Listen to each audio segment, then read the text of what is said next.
We are going to be covering arrays and lists, and we're also going to be covering scope. Scope is kind of a huge topic. It's super important. This will be a little introduction to scope. We will be covering formatted output. And I have split this into 3 separate videos. So this first video is going to be covering arrays. So for many applications, we want the ability to group related objects. And we want to be able to do that under a single name. So basically, you want to put multiple values under one name. And there's 2 different ways to do this. We can create an array, or we can use a collection. The collection has all sorts of different structures within it, and we are going to be looking at lists. And the list is similar to an array. Both of them are strongly typed, which means you have to declare a data type. The difference is that an array has a fixed size and a list does not. So the list is kind of like a dynamic array because you can add to it and you can remove from it. So lists are very handy if you do not know how many items you need to store. If you know in advance how many you're going to store, then the array should be used. So we're going to take a look at using both. So as I mentioned, arrays can store multiple values under a single variable name. And this is a huge advantage in coding because let's say you wanted to score or store 100 scores. You would not want to have to create 100 variables. So being able to store everything under one name is huge. So we're going to talk about how to create arrays, how to put data into them, how to retrieve the data from them. So to declare an array, it's just the data type and the array name. And the data type can be any of the data types that we've been looking at. So you can use double, float, integer, string, character, whatever the type of data is that you're going to be storing. So just declaring the array tells the program about it, but it does not reserve space in memory. And you need the space in memory to actually put something into the array. So to reserve that space in memory, you have to create the array object. And that is done using new. So we've got the array name. We set that equal to new, and then whatever the data type is, and then you give it the size. So I've got the example. So we basically told the program about them up here. And now we are telling the program how big they are. And so this is what actually reserves that space in memory. Now you might be wondering, can I do this at the same time? Can I declare it and let it know what the size is? Yes, you can. So you can combine those or you can keep them separate. But if you're going to combine them, this is the syntax that you're going to use. It's the data type with the brackets. Brackets tells it it's an array. And then you give it a name, equals new, and then you've got the data type with the size. So this not only tells the program about the array, but we create the object that has the size, so it's reserved space in memory. Now, once you have created it, we can put the data into it. there's a couple different ways that we can add data. We can initialize the array, which involves adding data when we create it. So after we reserve the space and memory, right, we tell it new and the data type and the size. Then in curly braces, we give it a list. Okay, and so if it's numbers, we give it a list of numbers. If it's strings, we give it a list of, text strings with quotes around them. And we have to have commas in between. Okay, and then it will populate the array. Now, what happens if you don't fill everything up? Okay, what happens if you only want to initialize it with 2 values and you want to put the rest in later? That's not a problem. The minute you give the array a size, it actually puts zeros in for a numeric array and spaces in for a string array. So it kind of sets the array to good data before you even put something in. So you can fill up the entire array when you initialize it, or you can just put a couple values in. So I've got examples here of integer. I've got example of string, okay, but any of the data types works for this. So initializing is one way to get the data into the array. Well, how do I retrieve the data? To retrieve the data, you index into the array. And the thing that you have to remember is the first element, okay, or I think of an array as a table. So I kind of look at it as buckets that you put things in. So the first element or the first bucket has an index of 0. It does not have an index of 1. Okay, so knowing that the first one is 0, then the last one is going to be, the size of the array minus 1. So if the size of the array is 9, the last index is going to be 8, okay, because you start with a 0. So indexing into the array is simply the array name, and then in brackets, you add the index. And you can retrieve data this way, and you can also change data this way. Okay, so you can actually assign numbers to the array using the array name, and in brackets, the index equals, and then whatever value you want to assign. Okay, and then likewise, you can retrieve the data the same way. Okay, it's just the array name and the index number. Okay, so I've got several examples here. And you can probably see there's some repetition here, right? So if we choose not to use an initializer list and we want to put individual values into each element within the array, we have a lot of repetition. So this is why looping is so popular with arrays, because the array fits very well into a for loop. And we'll take a look at that in a minute. But before we get into the for loop, there is a property that you need to know about, and it's called the length property. What the length property does is it looks at the array and it retrieves how big it is, what the size of it is. And so when it's calculating the size, it does not start at 0, it starts at 1. So this little example here of favorite foods, it would count the first value as 1.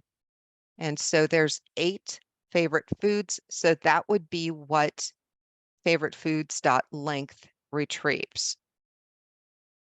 So the way you use the length property is it's the array name, a dot, and then the keyword length.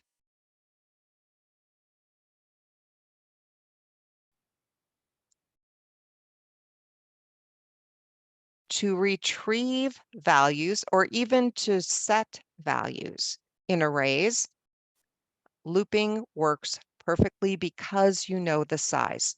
And you can actually use the array name dot length for the size. So we can do a for loop. We can also use a for each loop.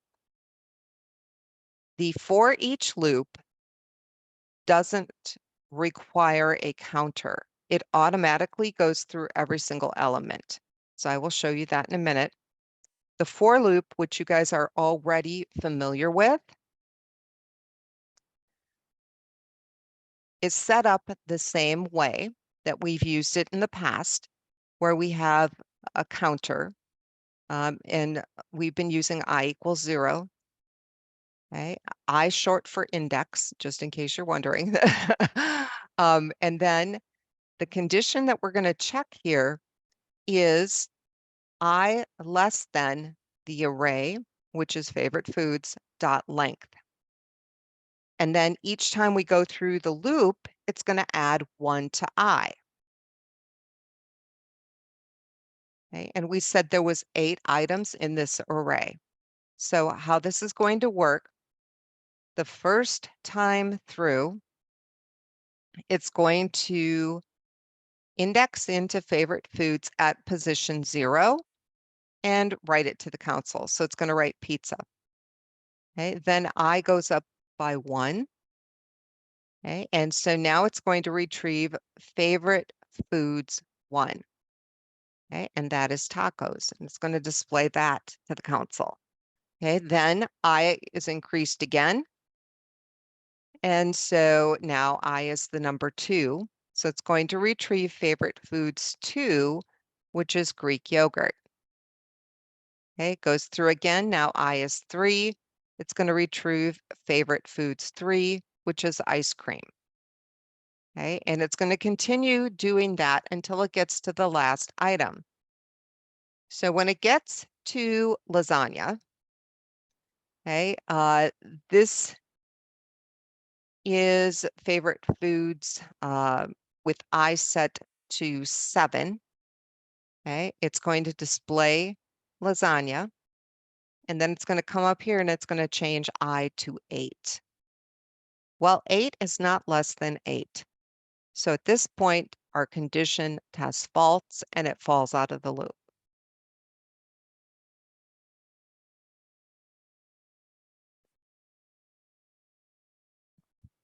This next example uses a score array. And we're basically looping to fill it in. And then we're looping to calculate the average. So we create this little score array. And then we have something called temporary score that we set to 0. And remember, when we create this score array and we give it a size, everything is automatically initialized to 0. Then we get into this for loop, kind of set up like the previous one, where we've got I set to 0. We're going to stay in the loop while I is less than score dot length. Okay, and then we are going to also check to make sure that the temp score doesn't equal -1. So there's 2 conditions that we're checking here. Okay, we're making sure that we still have room in the array. And then we're also checking temp score because we are using that to store whatever the user enters for data. And they're going to enter -1 when they want to stop. Okay, so we're checking for -1. Each time we go through, it's going to add 1 to I. So then we get into this little loop. Please enter your score -1 to end. So we're assuming they enter a score, right? So that let's say they enter 50. that goes into temp score. Then we're checking to double check to make sure it's not -1, because if it is -1, we certainly don't want to put it into our score array. Okay. And if it's anything besides -1, then we're going to go ahead and store it in the array. Okay, so we're going to stay in here until they key in -1. Once they key in -1, then you can see we're creating some variables, total, average, and like a little counter of how many scores we have. And you might think, why do we need to have a counter? We need a counter because we're not going to require that they fill in the whole array. We're allowing them to key -1 whenever they want to exit. So that means that we might not have 20 scores, and they are initialized to 0. So if we're calculating an average, we certainly don't want to add in all those zeros because the average is not going to be correct. Okay, so here we get into our second loop. And so got a little different variable name here, W. And as long as this little W counter is less than the length, the score.length, we're going to stay in the loop. So we are going to look at all 20 elements. We just might not be adding them into our total. So you can see that we are checking each score to make sure it's greater than 0. Okay, so W is our counter. We subscript in with that, using it as an index.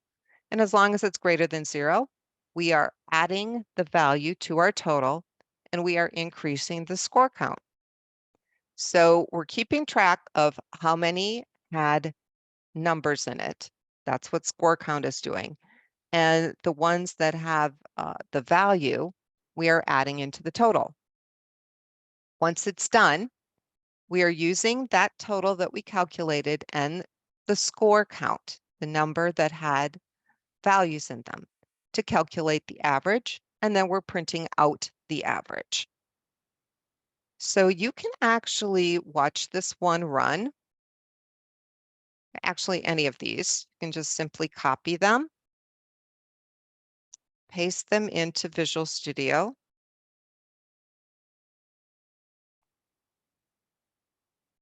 Okay, and then you can run it.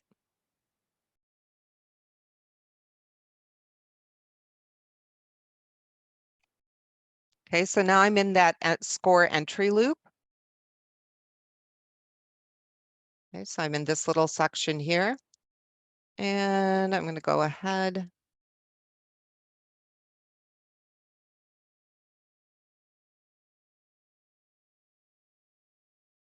And now let me do a -1.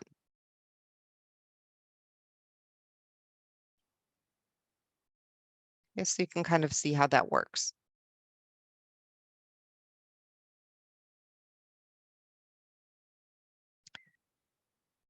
So the for loop works really, really well with an array. And there is a little flexibility with it because you don't have to process every single element. With a for each loop, this is designed to work with arrays, and you do process every element. So if you know you want to access or index into every single element in an array, then this is the perfect loop for you to use. So how you set this up is the keyword is for each. Then you have your data type, the data type of the array. Then you give it an alias. So whatever you call it here, that is what you're going to access the data with. Then you say in, followed by the name of the array. And with a for each, there is no indexing in. You just use the alias to access the data. So here, this is the same example as before with score. And you can see that I'm checking to see if S is greater than 0. I'm adding it to the total and increasing the score count. What is different than the previous example is that it's going to automatically access every single score in the array, even if a score hasn't been entered.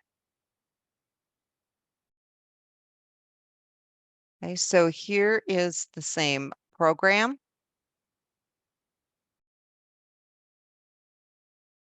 And here it is accessing every single item. But you can tell I've got that little if in there. So it's still only going to total the correct values, the values that are greater than 0. And the score count is only going to increase if the value is greater than 0. And if I didn't put that if statement in there, my average would be really messed up. It would not be much of an average because I'm not going to add 20 values to this. So let me copy this.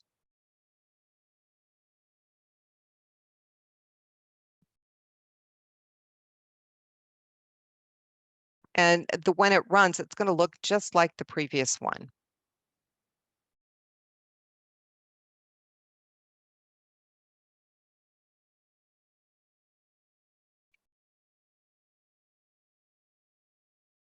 Now, and just to show you, if I didn't put this check in here, let me comment it out. My average is going to be super messed up because I'm not going to put in 20 values. Okay, I'm just going to do 3. So looking at that, the average is 55, right? And you can see how low it is because it added together not just those 3, but all of the zeros, and then it divided by 20. Okay, and that's because I commented out the if. If I put the if back in and I run it, and we'll do the same numbers. Now it comes back with the true average because it's only adding those numbers. It's not adding in the zeros.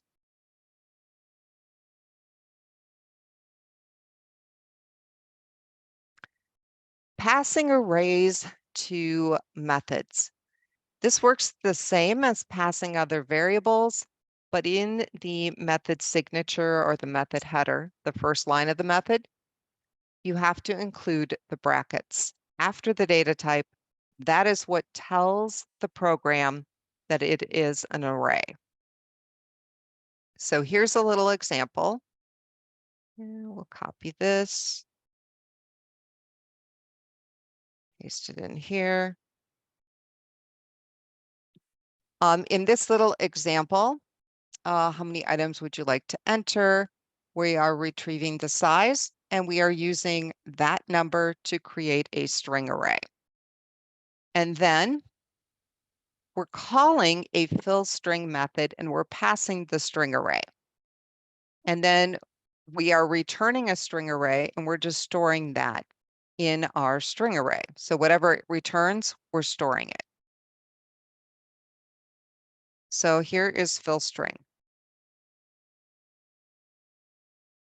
So we have a for loop, and you can see that we're going to stay in the loop as long as our little index is less than the length of the array. And here we're telling them to enter an item. We're reading from the console because this is a string array, and we are placing it directly into the array. And ARR is short for array. You can see up here is where I gave it that name because it's being sent from the main method.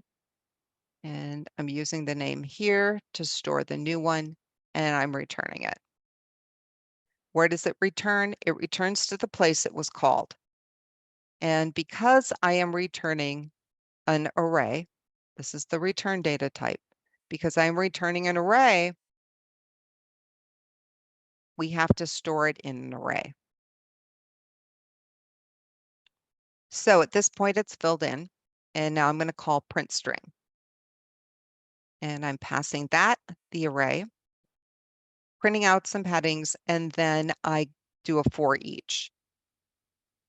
And I am just basically printing each line that's in the array. Now, you might be thinking, well, wouldn't you get blanks? No, because I indicated the size up here.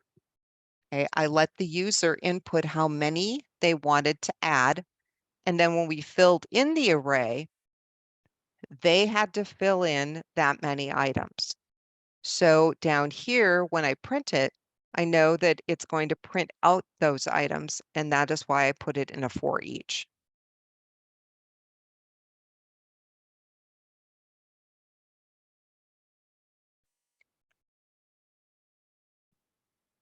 So I'm going to do 3 items.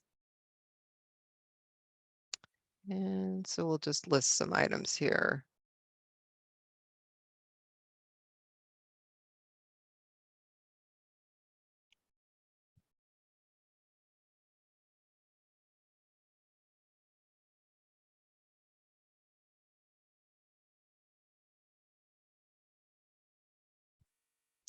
So the second example, instead of using strings, we are using double because we are dealing with money. This is kind of like a little check balancing program. So let's copy this.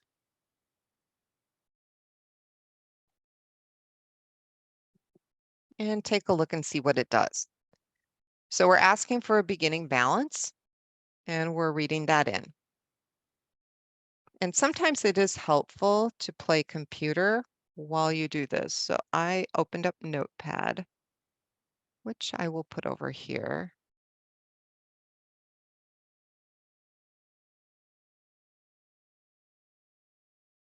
I'm going to put these side by side.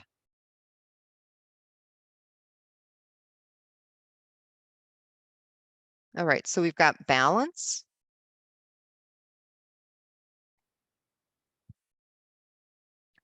And when I say play computer, that's exactly what I'm going to do. I'm going to pretend I'm the computer. So how many, what is your beginning balance? I'm going to pretend that it is 1,050. All right, then it says how many checks would you like to enter? We have a variable size that we're going to put that in, and I will say 3. And so now we are creating a money array that is size 3. Okay, and at this point we call print balance. So print balance, we are sending it our money array. So it's going to do something that looks like this. Your current balance is, and that was 1,050. And we are not overdrawn. Okay. Our balance is not less than 0, so we're not going to get the nasty overdraw message. Okay. All right, so at this point, it's done printing, and it's going to come up to main where it was called from. Then we get to the next line, and we have to call enter checks, and we are sending it the money array. And you'll notice that it's going to return a filled in array. So let's go down to enter checks, which is right here. And you see we've got another for loop. Checks.length is 3. So the first time we go through here, the index is 0. Please enter the check amount. So for our money array, which in this little method is called my checks,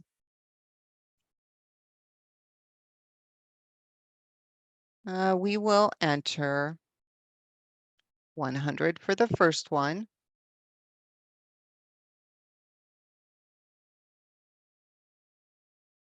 And we will enter 200 for the second one.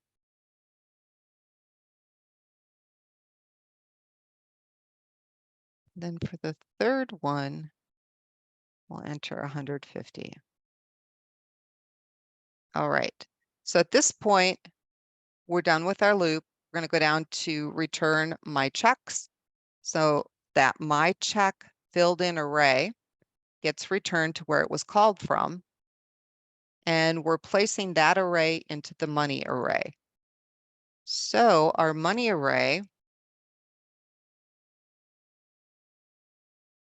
now has the same values. In fact, I'm just going to copy this, paste it here, and change my checks to money array.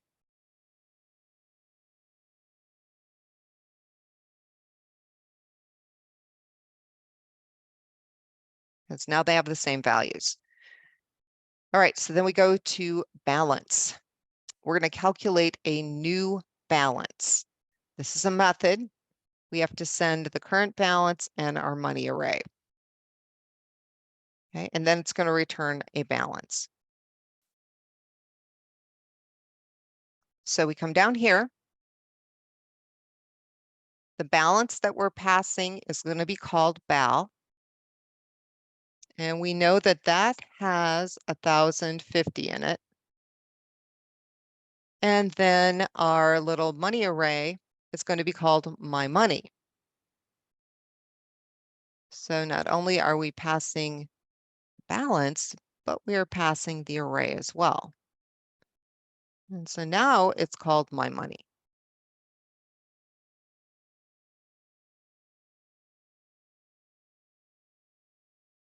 Whoops.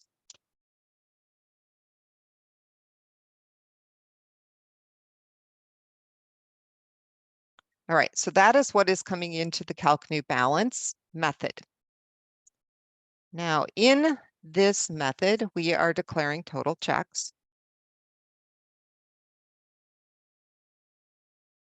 Right, and then we get into a for each loop. And the alias is M, and that alias is used for my money.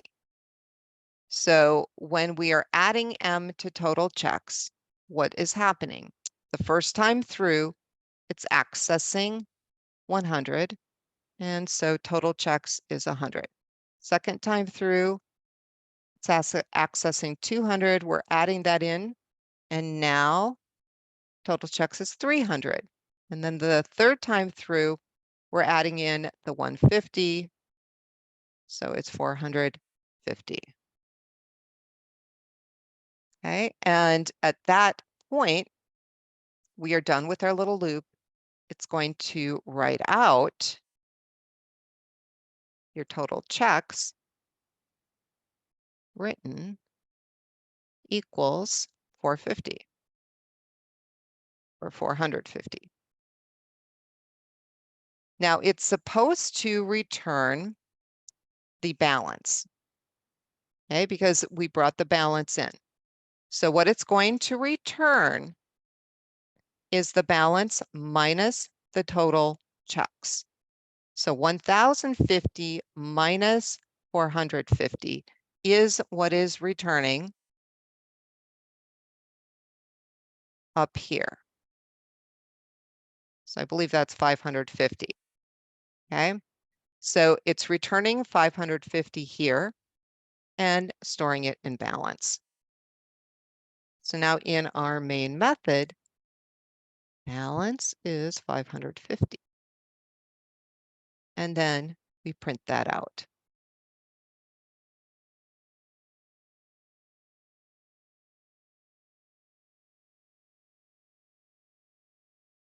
Okay, so that is what is going on in the program.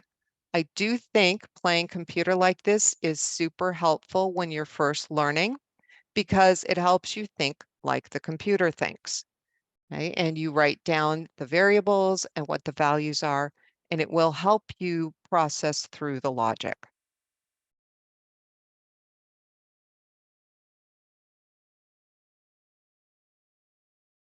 Okay, and that is the end of the array lecture.